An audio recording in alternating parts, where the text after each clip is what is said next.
আজকে আমি বানাবো চিজি সুইটকর্ন পরাঠা।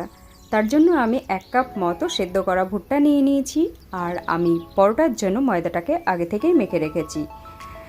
তোমরা দেখতেই পাচ্ছ যে পরোটাটা কতটা সুন্দর লাগছে, আর খেতেও কিন্তু খুব সুন্দর। যতটা নরম ঠিক ততটাই সুস্বাদু হয়েছিল খেতে পরোটাটা। তো এই যে আমি ভুট্টাটাকে এবার মিক্সির মধ্যে দিয়ে একটা দরদরা পেস্ট বানিয়ে নেব।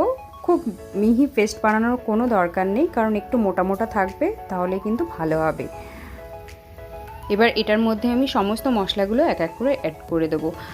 পেঁয়াজ কুচি, আর দেবো জিরে গুঁড়ো, ধনে গুঁড়ো, চাট মশলা, গোলমরিচ গুঁড়ো, আর অবশ্যই পারলে একটু আমচুর পাউডার দিয়ে দেবে। আমি এখানে আমচুর পাউডারটাও দিয়েছি। আর অল্প একটু নুন, আর সব শেষে অবশ্যই ধনেপাতা কুচি। অনেকটা আমি ফ্রেশ ধনেপাতা কুচি এখানে দিয়ে দিয়েছি। আর এই যে পরিমাণ মতো নুন। সব কিছুকে খুব ভালোভাবে মিক্সড করে নেব। তারপরে পরোটার যে ময়দাটা মেখে রেখেছিলাম সেখান থেকে আমি সব লেচি কেটে রেখেছি। লেচিগুলোকে এক এক করে নিয়ে রুটির আকারে বেলবো। আমি পাতলা পাতলা রুটির মতোই বেলে নিয়েছি, কারণ এখানে আমি ত্রিকোণ আকারে যেহেতু পরোটা বানাবো, তো পরোটার মতো করে পুর দিইনি। তো তোমরা চাইলে পুর দিয়েও পরোটা বেলতে পারো, বানাতে পারো, কোনো অসুবিধা নেই সেক্ষেত্রে। কিন্তু এটা অনেকটাই সুবিধা। রুটির আকারে পাতলা করে বেলে নিয়ে এবার দেখো আমি যেভাবে ফোল্ড করছি, এভাবে ফোল্ড করে দিলেই কিন্তু পরোটাটা একদম রেডি। এটা বানাতেও সুবিধা, আর পুরটা বেরিয়ে যাওয়ার কোনো ভয় থাকে না, সেই জন্য আমি এইভাবে বানিয়েছি।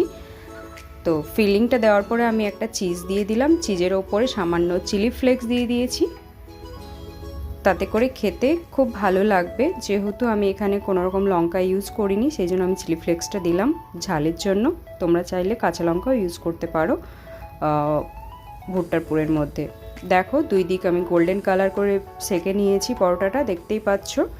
এইভাবে পরোটার পুরটা দিলে না পরোটাটা খেতেও খুব ভালো লাগে, আর বেলার কোনো ঝামেলা থাকে না, পুরটা বেরিয়ে যাওয়ারও কোনো ভয় থাকে না। দেখতেই পাচ্ছ চিজটা পুরো মেল্ট হয়ে গিয়েছে, আর দেখতে দারুণ লাগছে, খেতেও কিন্তু ঠিক দারুণ হয়েছিল। ভালো থেকো সবাই।